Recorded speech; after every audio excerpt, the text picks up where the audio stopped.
Hello, and welcome to the Movement Prescription Podcast, a podcast dedicated to the power of movement. I'm Callum, and I am here to introduce the 5th episode in the series, a conversation between my colleague Hussein and Mike Farah, the head of UK Active, alongside Julie Davies, who created the organisation Doing Our Bit. It's a fascinating conversation, and I hope you enjoy.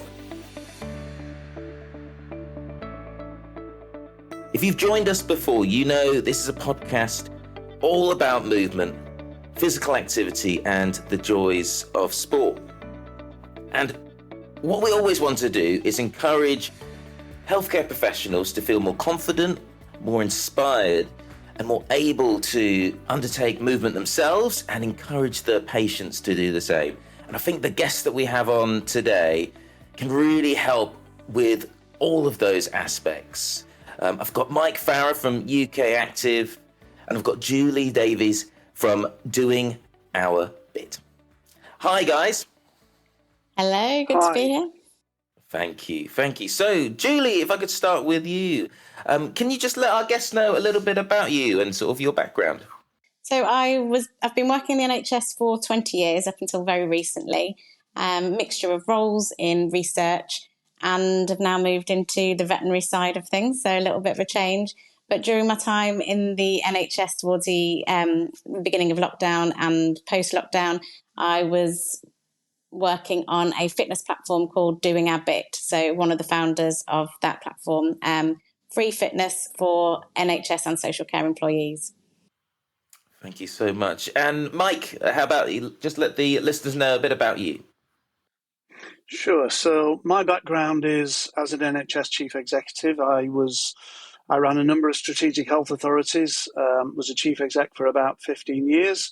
I was also head of primary care at one point, negotiated the GMS contract 2002, and I have the privilege of being an honorary fellow at the Royal College. So that's great news.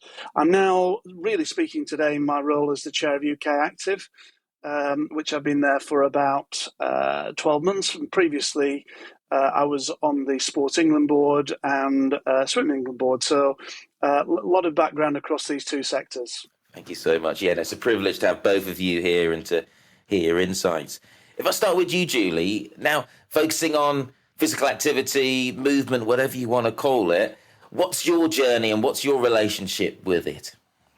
So my relationship really is the other side of the field, I suppose. So as an athlete or as someone who just really enjoys working out. So I used to be a competitive powerlifter. Before that, I was a sort of long distance runner. I'm only 5 foot tall, so I'm not sure how that really works. But I didn't really work that one out. But for me, any sort of physical activity, any sort of exercise or movement, however you want to put it, is just in terms of me and my escape. So mental health wise, an escape, get outdoors. I really enjoy the benefits of working outdoors. But also the physical side of things, really looking after your own personal health and,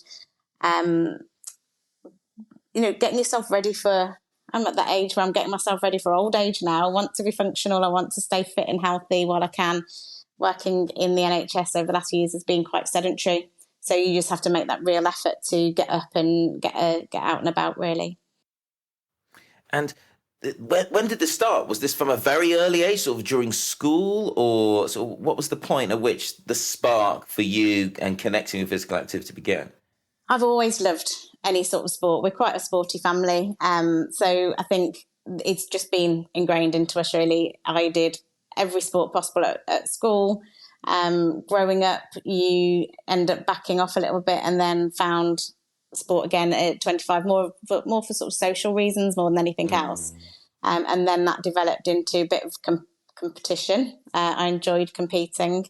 I enjoyed getting the medals and the trophies. And now it's moving to a new stage, I think, and it is more around the health and the enjoyment. And just, like I said, staying active and staying fit and healthy. Yeah. So in a way, kind of your relationship with movement has changed over the years. Like you've gone through phases. At first, it was fun and something that you did as a family and was just something that happened. Then it became for the competition and the thrill of sort of pushing boundaries, etc. But then more recently, it's been about longevity, trying to, improve your health for later years and that kind of thing. That's absolutely fantastic. Yeah. I think your what you enjoy doing changes over that time as well. So it's always, you will always do it more often and more regularly if you can enjoy whatever movement activity it is. Yeah, thank you. How about you, Mike? What's been your relationship to movement? Sure. So first of all, I'm just really worried if Julie's preparing for old age, then I've got no chance. So my relationship was I did try very hard, not very successfully, to play a professional sport in my younger days. Had a go at football and cricket, got quite close, but I wasn't really good enough. Then found my way from there into working in healthcare and health service. And I was actually a qualified health promotion officer, worked in drug and alcohol services, mental health services, etc. And all the way through that, I was really conscious of the opportunity for people to move, have good physical fitness, and that's the benefits that had in all kinds of areas of health problem and condition, whether it's mental health, cancer, etc., etc. So I then got the opportunity around early 2000s to join the Sport England board. Myself and Karen Brady actually went on that board at the same time. Sorry, I'm just name dropping now, Anna. And from then it was really about how do you create the context for people to be more active. Sport England, as you know, is a big funder of community sport, physical activity. And it was a real privilege to be on that board for 8 years. And then I came off that and went to support swimming. There was a bit of a governance challenge there and help there for a while. And now I've arrived at UK Active, where such a lot of our capability is available to support people to be more active, and yet that potential is not there. And as someone who's worked to try and provide healthcare, which is the flip side of that, it just seems to me that there's a huge opportunity here to put these two aspects together, keeping people active and preventing them becoming seriously ill, etc., etc. All of that is just an area that we can do so much more on. So it's a great purpose-driven exercise for me.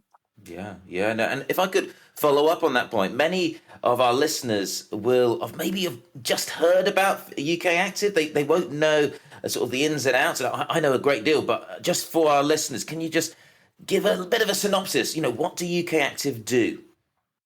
Yeah, well, UK Active really is the representative body for providers of opportunity for physical activity. So whether that's public sector leisure, local authority services or trust services, but equally then private sector operators like sort of Pure Gym, True Gym, etc.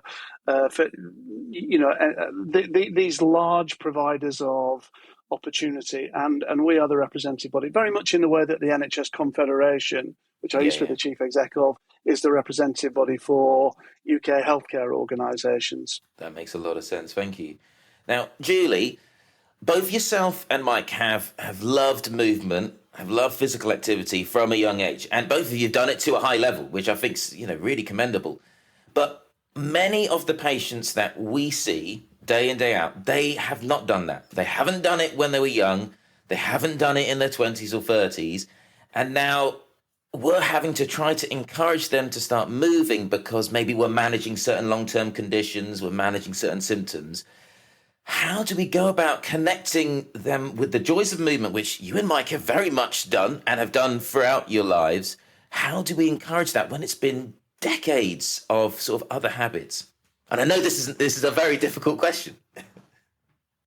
I'll let you go first on that one, Mike. Okay. Thanks, Julie. Just a couple of thoughts then, and I'm sure you'll give a far better answer.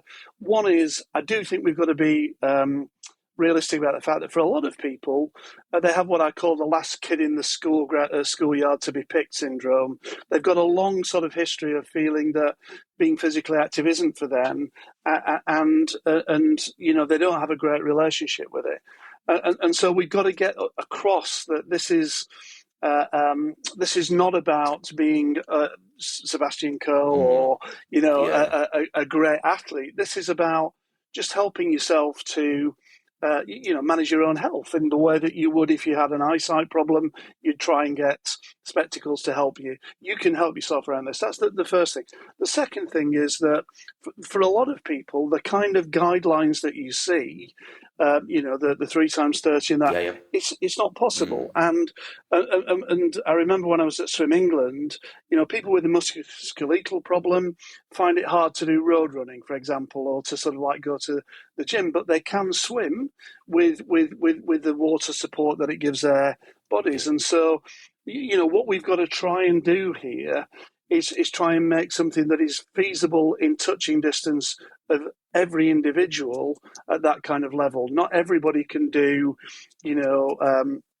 the most advanced extreme sports, but what they can do is walk up the stairs. They can go for a swim. They can, they can try and be more active by walking or whatever. So there's a lot of ways in which we've got to connect to people, and it doesn't start in my world. It doesn't start from high level competitive sport. It starts from the sort of normal individual just starting to think about their own fitness and health. Yeah, I couldn't agree more. And I think often people feel like they have to do an awful lot in order to actually, improve the health outcomes. But in reality, like as I think all three of us know, the vast majority of the benefits are in that first half an hour over the week. So it's just about trying to encourage that initial step, because you're going to get a huge return off that initial 30 minutes. And like you mentioned, walking there, 500 steps a day, just 500 steps more reduces your risk of cardiovascular disease by up to 7%. That is a lot from a small amount of walking. So I think you're right. We need to sort of try to frame it correctly. We need to change the sort of the patient's maybe perspective as to what they need to achieve and bring it back a bit more realistic. And do you know what? It's not just patients, Julie, but staff. Staff can often struggle to get active themselves, stressful jobs, long hours. If you're a GP or a practice nurse, many of us are sitting at the desk for long periods. How do we go about trying to tackle the problem there? It's sedentary behaviour in the workplace is just something that's creeping up. I think home working hasn't helped since lockdown. And I think it is a real thing around changing behaviours, not only for the employee, whether it's an NHS worker, but for the leaders and the managers, to encourage activities during the working day, walking, meetings, all these really small things that will just get people up off their desks and away from their desks. And I've been to wellbeing conferences where you can get signs that you put on your desk if you're in a shared office saying, I've gone to lunch or I've gone for a walk. And it's sad that you actually have to even think like that. It's those behaviours that have gone. And I think with clinical staff as well, they know the reasons why they should exercise. You don't need to do the preaching on why 3 times 30 is crucial for them. But I think it is around the time they've got, the energy and sort of the inclination. How can we improve those behaviours? I think with clinical staff as well, you are seen to be that role model. So if you are trying to change behaviours in the community, that's more difficult if someone says to you, what do you do for your activity? And it's like, well, nothing. I know that I have heard some stories around GPs that have had those conversations with patients, and you'd know much more about this, but who are dressed in sort of activewear, and that encourages those conversations a bit more. In terms of sort of the healthcare as sort of a single point of access, I think because it's moving much more towards the community and taking healthcare out of the hospital setting and out of a clinical setting, there's a lot more that can be done in those community centres as well, especially for the less active. We all know that it's much easier to get someone that's very active, even more active, and to challenge them. But it is that initial, isn't it? It's getting those people that do nothing into that first movement. I mean, I've bought my dad one of those. My dad's 78 and overweight. He wouldn't mind me saying that. And I bought him one of those little foot bikes that you can just sit on your chair, and he's keeping his legs moving. That's the start. And a couple of months later, he's going for more walks and he's getting much more active. So it is those small movements sometimes, those small changes in behaviour that will drive it once they can see the benefits.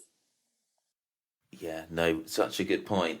Such a good point. And you mentioned there that sort of sometimes even sort of the visuals rather than the verbal content can make a big difference in a consultation. And that's why, like, when I do my steroid injections on a Monday, I do wear active wear. I put trainers on. I put sort of my Clarendon Lodge T-shirt. We have like a fitness club T-shirt at the practice to encourage people to move.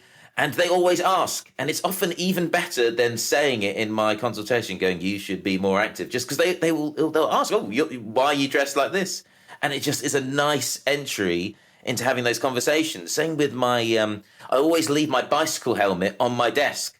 So people ask, they go, "Oh, you cycled into work?" And you go, "Yes, yeah, I did. Yeah, it's really fun. It's a nice thing to do." So I do feel that's so important, just trying to give them visual cues, because people don't like being told what to do. That is just human nature. So sometimes finding ways to invite it is a really good idea. Now, Mike, one thing that I've always been intrigued with is how healthcare and the fitness industry could work better in order to achieve this goal of getting people more active. Because yes, there's lots of really passionate GPs that know quite a fair bit about physical activity, maybe are, keen athletes themselves or have done additional training.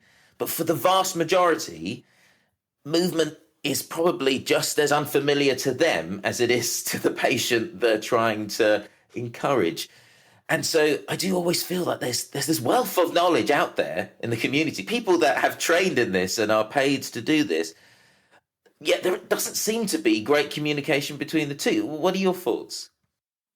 Yeah, I think it's a great question. The issue for me is that the business case for doing more has always been a bit jam tomorrow. It's kind of, look, if only we could get people moving in 10 years' time, you wouldn't have the kind of problems that we face now. And of course, the way the system works, and you would know that better than anybody, and Julie, who's been clinical and operational, knows this well, is that you're under so much pressure with today that something that looks like it promises benefits tomorrow is always a nice to have, but we never quite get around to it. And what I've been trying to say with someone with that direct experience in both these sectors is actually the physical activity sector can speak directly to your immediate problems. So, for example, we know, and are very pleased that we've got some money for musculoskeletal hubs to help people potentially avoid going onto waiting lists, but those people who are on the waiting list potentially having an alternative to the surgery or whatever that they might have been scheduled for. So we can have an immediate impact on the government's biggest problem, which is getting the waiting times down. We know cancer during COVID, we've been late to get people diagnosed. And so what could we do? And we know that physical activity can enhance the benefits of chemotherapy. Children and young people's mental health. We're facing an epidemic, I believe, in the future on the back of what happened through COVID. We know that getting people away from being isolated into settings where they're doing something with other people, keeping themselves active can be a real benefit. And so just 3 examples there that this isn't jam tomorrow. This is something we could link up here and now that's got mutual benefit. And the last one, which I'll cue Julie on this because what she's doing is so vital, is the workforce. If we've got the highest levels of sickness absence that we've ever had in this country, and so much of that could be tackled by offering better well-being, better activity that people could do to keep them in the workplace, because we're not going to get these people treated if we don't have the people around the tables, in the practices, in the hospitals and theatres to do the work. So that's where ultimately, I think those 4 issues all speak to, we've got to be really, really clear about how the sector can help, rather than rather fuzzy about in some time, 10 years hence, it'll all be better. Yeah, no, very good point. Very good point. And Julie, just to follow on from that, in the sense, if for many of the staff that are working at the moment, they're under more pressure than they've ever been, and morale definitely seems to be at a low point. And well-being tends to be the bit that suffers, isn't it? As our sort of drive system and threat system goes up, our self-care system is what's neglected. Doing Our Bit is a fantastic resource, and it is more than just physical activity movements. Do you want to tell the listeners a little bit more about what the Doing Our Bit platform offers for NHS staff? Yeah, it's a platform that was developed during lockdown. So rewinding ever so slightly, we used to offer a wellbeing program for our staff. So we had about 180 staff in a research network. We started doing physical activity sessions. So there was a bit of a wellbeing program. We started doing outdoor boot campy type circuit classes, and the feedback from staff was absolutely amazing. It helped with the outdoor training was good.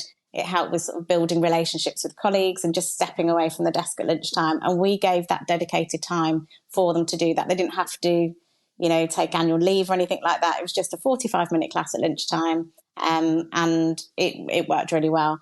And what we found was after about 9 months that our sickness levels had reduced by 40% over that small amount of time. And I'm not saying all of it is going down to someone doing a circuit class. It was part of a wellbeing program generally. But the biggest impact that we saw was on musculoskeletal and mental health absence.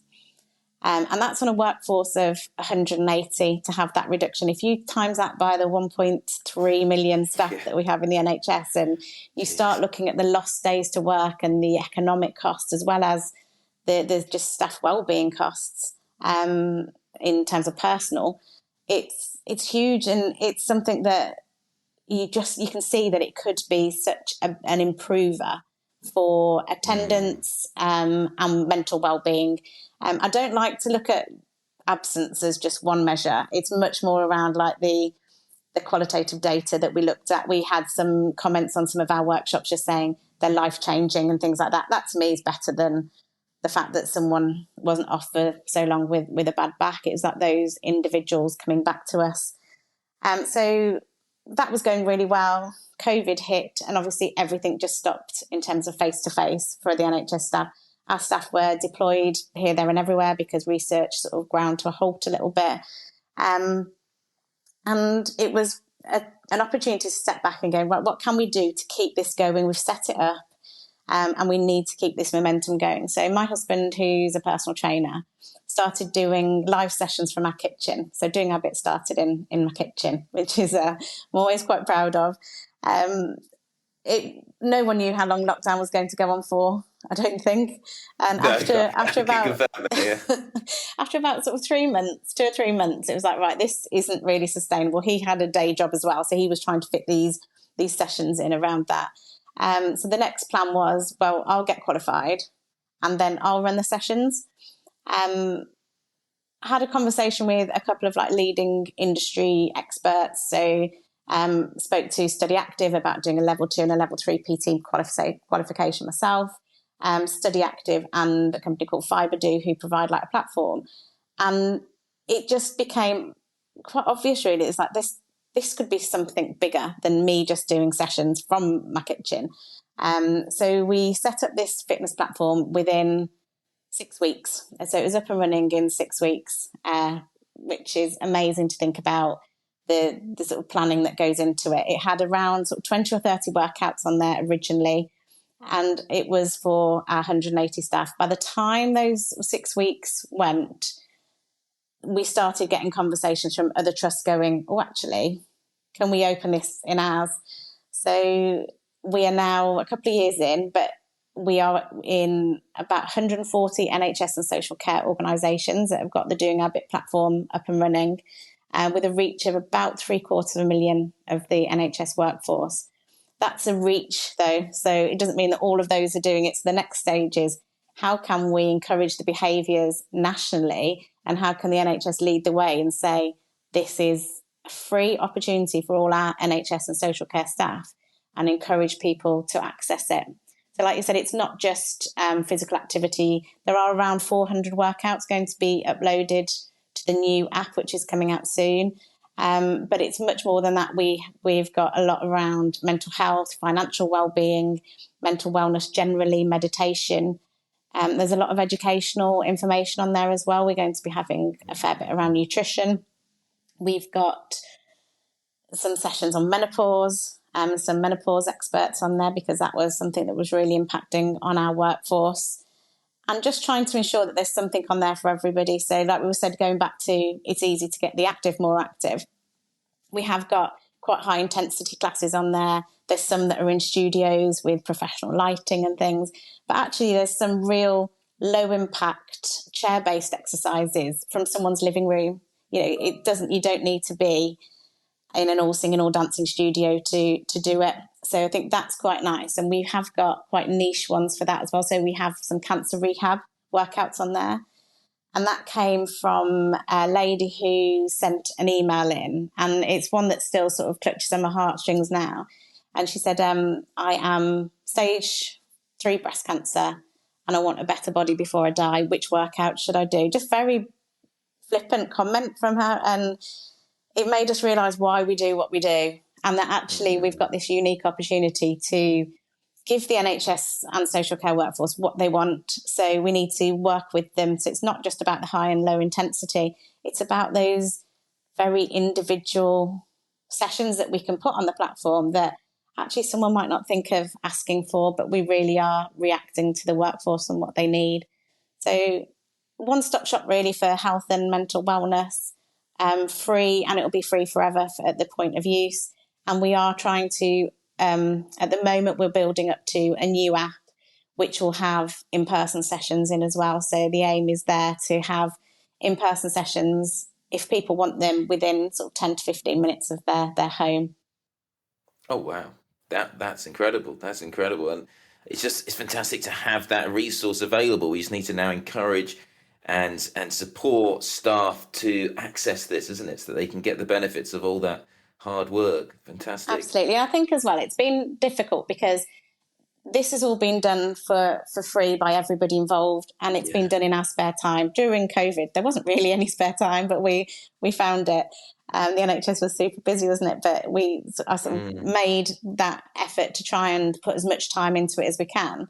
But that has also made it quite difficult to get out there. So the 140 organisations that have signed up, they've been signed up because I've done awareness sessions or communications. And actually now I think it's the time to try and see if we can get in at a higher level at the NHS and encourage those conversations to happen. And, it's if the NHS can promote the benefits of health and physical activity and mental wellness through moving more or exercise or physical activity, then it'll help the staff become role models, and then that will go on to the patients as well. So better patient outcomes at the end of it, hopefully, with healthy and happy staff. Agree. We know from the data those healthcare professionals that are more active, they communicate that with patients far more frequently. So very much, and why not gain the benefits for yourself at the very least, rather than just focus on getting the benefits for the patient. Now, if I segue slightly back to a comment that we were discussing previously, one of the initiatives via the Royal College of GPs is the Active Practice Charter. Now, this is something for practices and primary care networks to sort of aim to achieve. And it's got 5 key principles. And one of those principles is connecting with a local physical activity provider. And out of the 5 elements, the 5 criteria, this is by far and away the hardest that people find. The most amount of emails and queries going, oh God, how do I do this?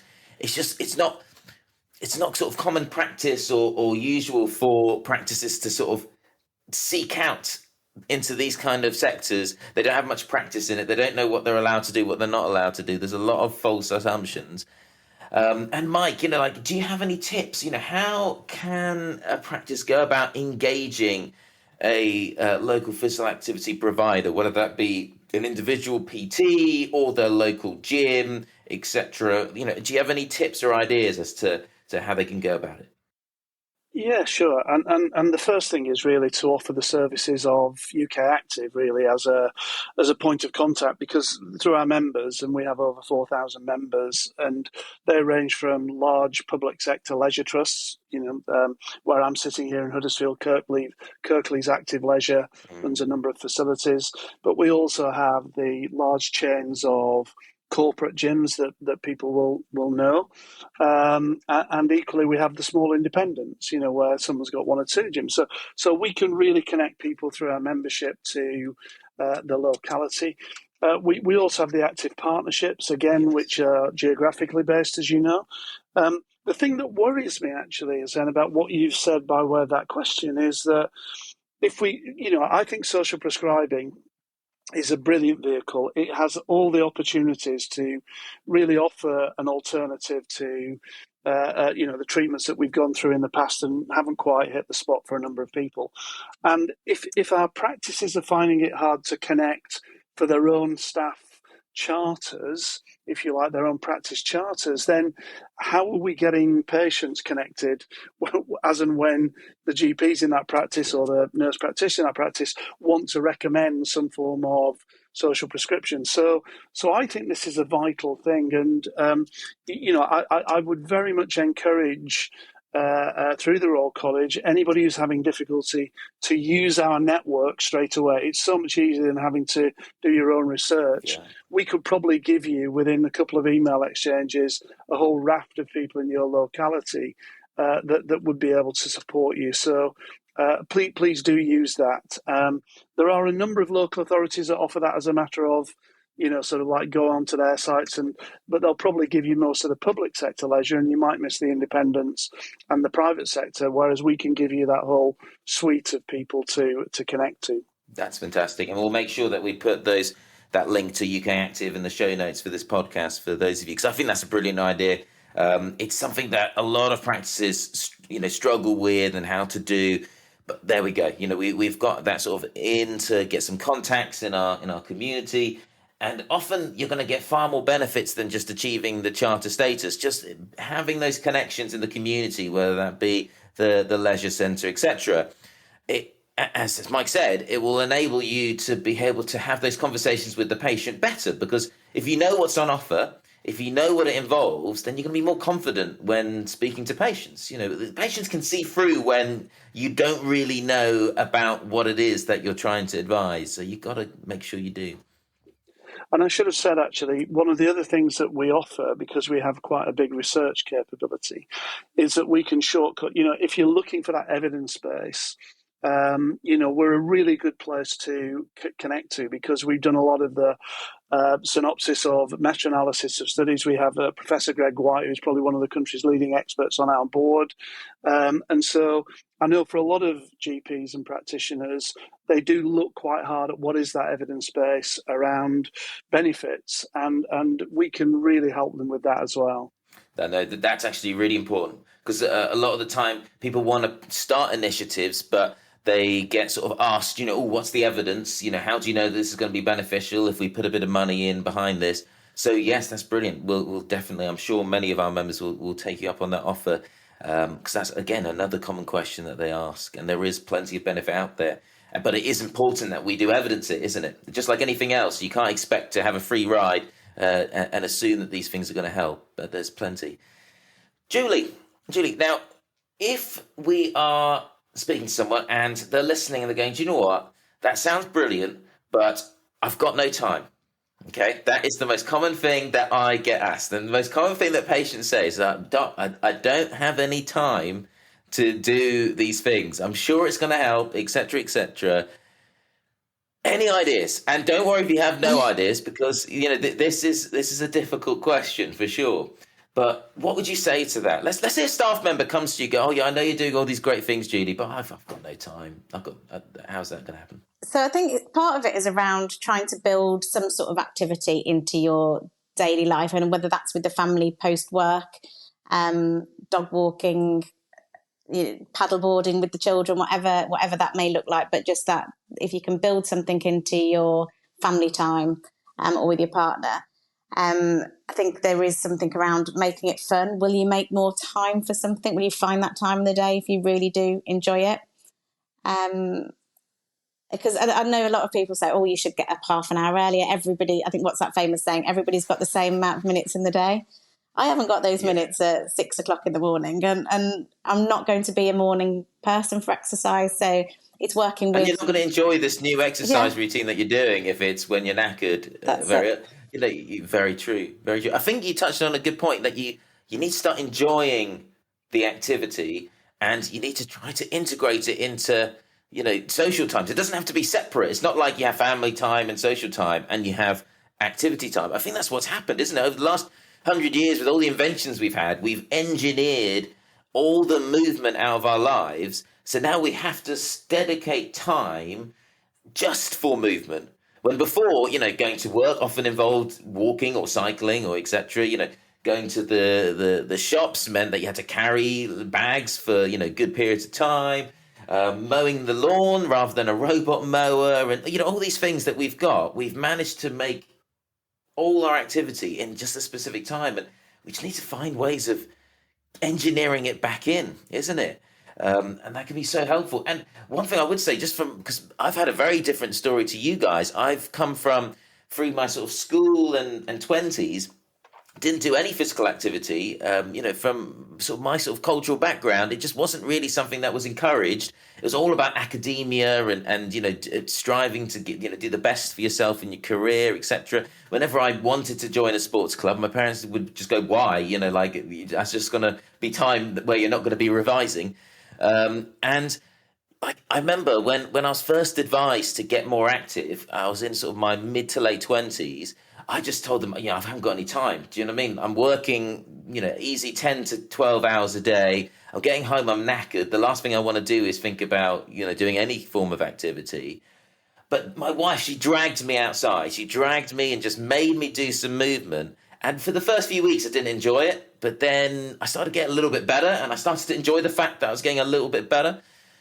And now it gets to a point where movement is the first thing I'm planning in my day. Do you know what I mean? I get upset if something comes in and it means that I can't do, let's say, the movement that I had planned. And you're so right. We just need to get over this difficult phase, which we have to be honest with people. Like, whenever you start for the first time, it is going to be difficult because you're not yet going to have found it motivating and fun. But if you just persevere a little bit, and I always use the analogy with staff, you've got to go into overdraft in order to invest for that future where you don't feel so burnt out and you don't feel so stressed. And now I'm able to do many hours, far more than the recommended amount, and yet still do the same amount of work. And I feel better for it, but it's trying to get over that initial hump, isn't it? What do you think, Mike? No, I was just going to, fantastically interesting journey there. I was going to make the point about the responsibility of employers, because what we've talked about here is kind of putting the burden on the individual here to find this time. And I think there is increasing evidence. And when I was, Andy Burnham made me the National Czar for Sport, Physical Activity and Health in the run-up to the 2012 Olympics, which was fantastic. And one of the things that we found really from all the research was that employees who gave protected time, that might be sort of recognising people do need a break and putting on things like a walk around the hospital site, or gave people a half an hour off at the end of the day if they were going to be active with their colleagues or whatever. They actually found that their productivity went up, even though people were taking time away from their desk, because they were tackling presenteeism. They were giving people a sense that the employer valued the employee.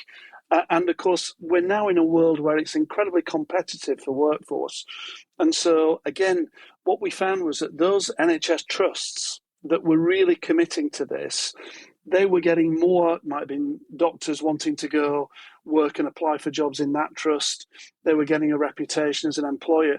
And actually, they were getting a higher number of people. So in a world where it's very competitive to get a workforce, there is really both an opportunity and a responsibility on the employer to provide that time and facility as part of that working day. And it pays back real dividend. And I would encourage anybody to look at that research who thinks that saying, well, this is all down to the employee, they should look again at that, really look again. I agree as well, Mike, because I think we did have that protected time and we put it aside and we did understand the benefits of it, but that didn't always filter down.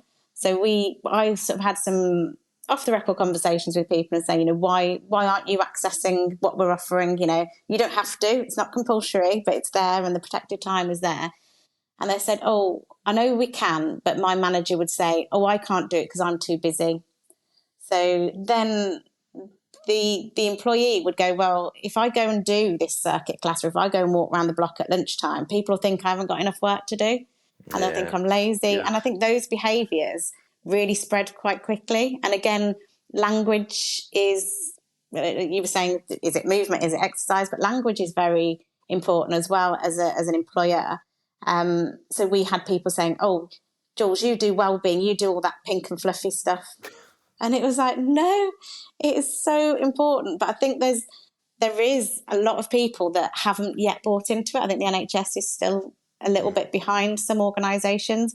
So if you are going to offer that protected time, those wellbeing sessions, don't make it sort of a token gesture. Really change where you can the leadership, the culture, and say it's a given. This time is protected, and you should be encouraged to access it. Yeah, and I think culture's the key word here, because if the culture within the organisation isn't one that's promoting movement, isn't one that understands that, actually investing in those times will make a better employee. Like, it should be the other way around. Those that are attending, we should see them as going, these are employees that are taking this seriously, that are trying to maximize their own health and well-being, and that means they're going to be better, more positive workforce. And yeah, it's so difficult, because you are right. It's something, even when you do put some of these things into place, if there isn't that background culture there, they won't be successful. So it is really important that we try to encourage it from top down. It's not just an initiative for staff, it's for management as well. And I think they should be attending these things there, just to show just how important it is by role modeling it themselves. And I think that's really important. And it's not impossible, but because a lot of practices, they have time out for training. And we have time out in the week, each week. For example, at my practice, every Monday, from 12 to 1, the phone lines are closed, and that's staff training where we speak as a practice, we do stuff.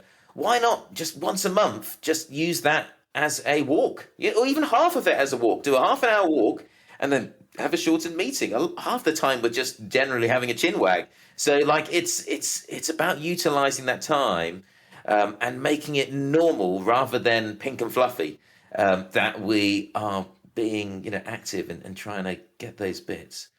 Okay, Mike, something that has always been a tricky one for GPs has been when they're speaking to patients and the patient has, let's say, I'm not going to use the word excuses because it isn't excuses, but they have barriers. They have barriers that means that often, they said the GP will come up with, let's say, a plan, thinking, I want you to get more active. Why don't you try this? And often you just get, oh, no, I can't do that. Oh, no, I can't do this. And it can be quite demoralizing for the healthcare professional because it feels like the patient's just creating barriers. And sometimes the clinician doesn't feel confident enough on how you can overcome those barriers safely. They're concerned that, maybe that pain will mean that you can't be active. And so I've heard a lot of clinicians say, just rest it, don't be active on it, and they'll be cautious when, in fact, they don't need to be. From your experience working with fitness professionals, do you see a role where, GPs can essentially lean on, their colleagues, whether it be physiotherapists, whether it be sport and exercise therapists, or whether it, be fitness trainers, where they can get a bit of that reassurance and say, why don't they answer some of those questions? Yeah, I do, and I think we should be really clear that GPs have a hugely important role here because they are very credible messengers. This is the point: is that you can have other people spouting the message. We could, I mentioned Seb Coe. Well, obviously he was a world champion. Seb Coe saying "get active," people don't identify with that. A peer saying, "Actually, I got active and this has helped me." Is very powerful, but to get the catalyst for that individual to change, that opportunity in that consultation to actually say, I think it would be a good idea to see if we can get you more active. And then I think the next point is to say, and how can I help you to do that? Rather than to leave that as a kind of instruction, is to say, so what will be your barriers? Do you know where to go? We've already mentioned, how do you get in contact with people? Do you need a bit of confidence that you could do that exercise and not make yourself more vulnerable? For example, post heart disease, a heart operation, physical activity is very important, but people are very nervous. So that next point that the GP and or that physical activity sort of like professional needs to say is, just tell me about how you're reacting to me saying that. What is it that you're now thinking, and how can I help you through that? And I just think, I mean, sadly, consultation length sometimes means people are quite pressured, but actually asking that next question rather than just saying, you must get more active, I think that's where we start to get to understand what motivates an individual and really changes behaviour. I couldn't have said that any better. I couldn't have said that any better, because the key here, and for those of you, we'll link at the end of this podcast, is the asking, inviting the patient to, explain their barriers and to even maybe come up with their own ideas. Like, often we feel like at the end of the consultation, we need to give the ideas. We need to say, okay, this is the plan. You need to do 1, 2, 3, 4. But in reality, and in particular in physical activity, we need the patient to be the driver here. Let them come with it. All we need to do is encourage the idea. We need to sow that seed. And many people feel that it's not going to be effective, like patients aren't going to listen. But do you know what? You are right. They do listen to GPs. And there was one study that showed that when we're trying to encourage patients to stop smoking, about 1 in 50 to 1 in 100, depending on the range of studies that they looked at in the review, 1 in 50 or 1 in 100 patients will make that to stop. So that's pretty low. But then to encourage people to be more physically active, it's just 1 in 12. And I know still 1 in 12 sounds low, but 1 in 12 is not bad. 1 in 12 is not bad at all. So it is meaningful. We don't need to have all the answers. We just need to sow those seeds and get the patient to start thinking of those. And then they can connect with fitness professionals in the community who can provide many of those answers for them. No, brilliantly said. Now, Julie, as sort of we're coming to a close here, like for staff that do feel inspired, we've done that idea, we've sown those seeds. What would you say should be their first steps? Because you mentioned at the beginning that it's important that they make small steps. So let's say they're listening in and, they haven't been active for a little while. They don't feel confident anymore with being active. What would be your tips to start off with? Make those small habit changes, I think. And if you build it into that daily part of your life, I quite like ticking things off. So I've got a habit tracker. Love my habit tracker, whether that's for my steps, my water, whatever that may be.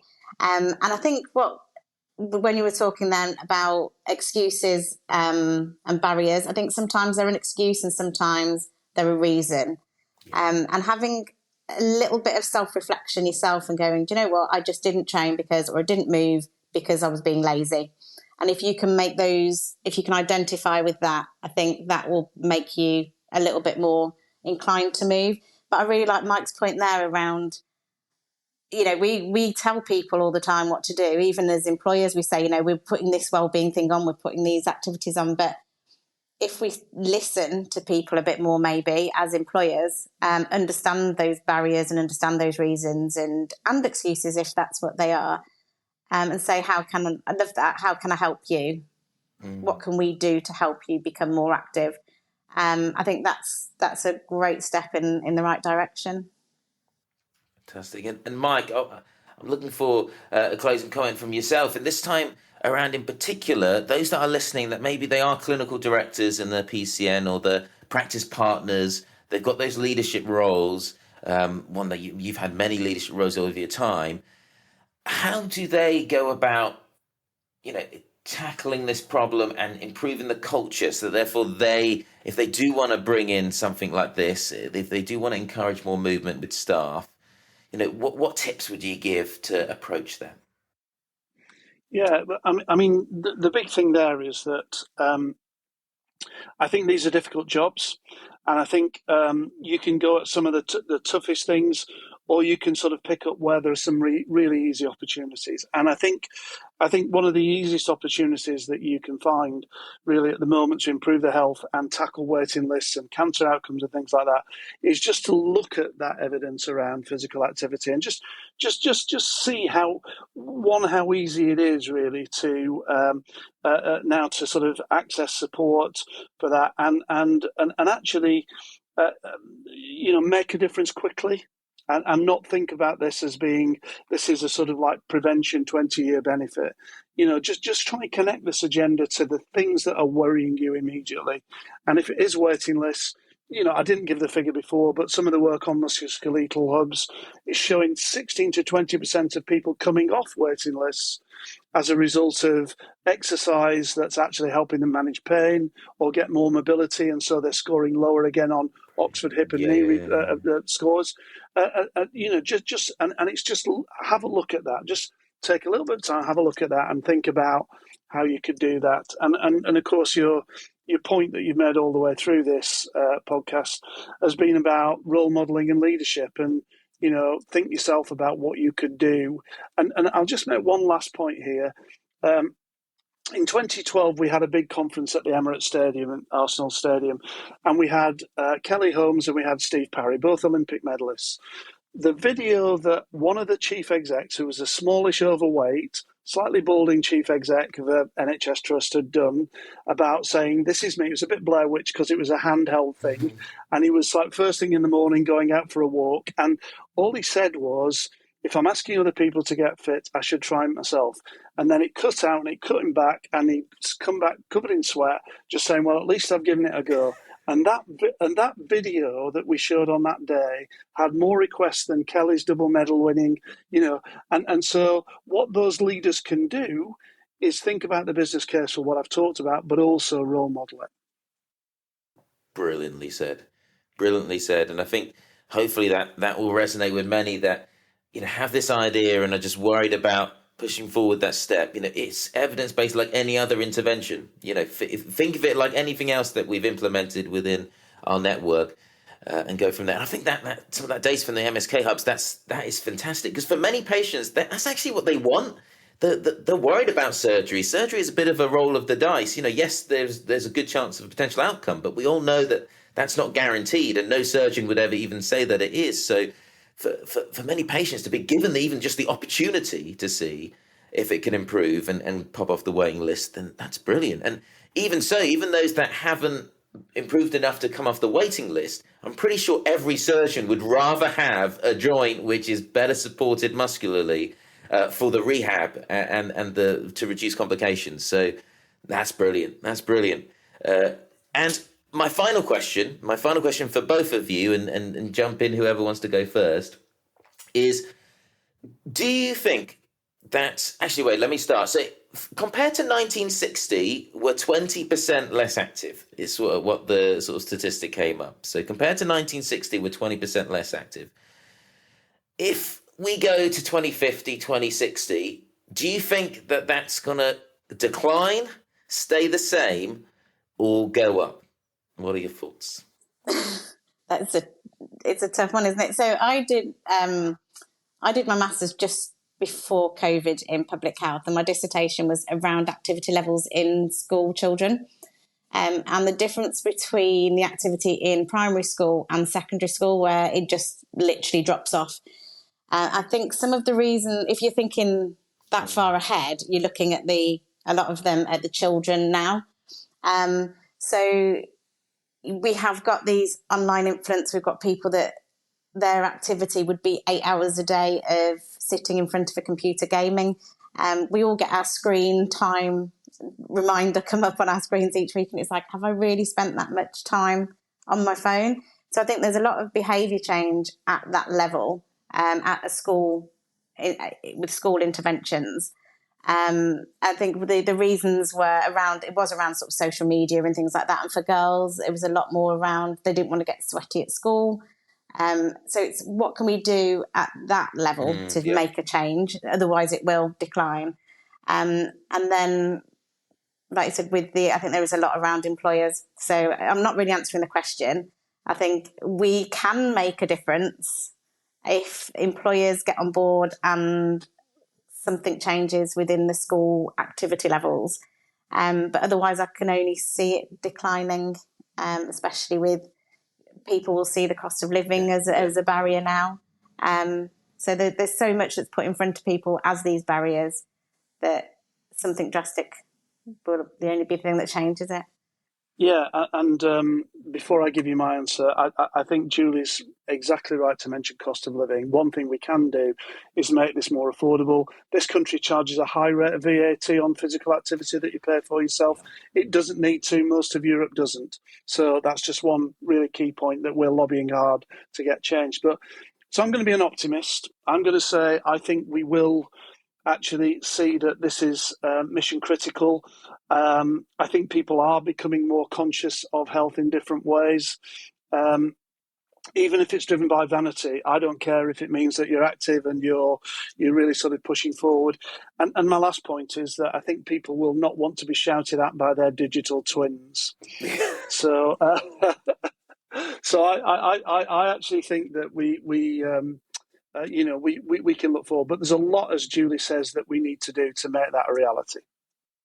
I think that's a fantastic point to finish on, and I'd just like to thank both Mike and Julie for the time, the wisdom, and answering, our questions and giving ideas. And if anyone listening, wants to connect with UK Active and to Julie, please let us know. We'll be more than happy to arrange connections, because, the aim of, I think what all of us wants to do on this podcast is just to make physical activity more accessible and just part of everyday life. Let's make it part of everyone's life, and it can be different. For some people it's a run, for others it's gardening, for some it's doing a dance class. Whatever it is, movement is movement. At the end of the day, the body doesn't detect whether you're wearing athleisure or whether you're in your standard clothes, isn't it? So thank you so much, guys, and I hope you have a good rest of your day. I really hope you enjoyed that conversation as much as I did. I felt there's two main themes that I picked out of it. First of all, from Julie, talking about the importance of self-care and the care of colleagues.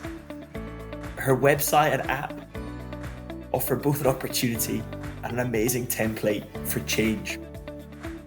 And the discussion about system change within health, for example, the introduction of protected time, is really interesting and be fascinating to see if it goes anywhere. And then from Mike's point of view, the discussion around the importance of a combined approach between both PA providers and healthcare, and then tips on how we as healthcare professionals could join forces. I loved his offer. UK Active have thousands of members from national gym networks to small independents, and his offer was to act almost as an intermediary between the two and help us. And finally, just a call out to the power of and the potential of social prescribing and the benefits it could offer moving forward. I say I hope you enjoyed it. It'd be awesome to hear your thoughts and see what you thought, what you took out of that, and carry this discussion online, be it on Instagram, LinkedIn, or all other social media platforms. Thanks for listening. Take care.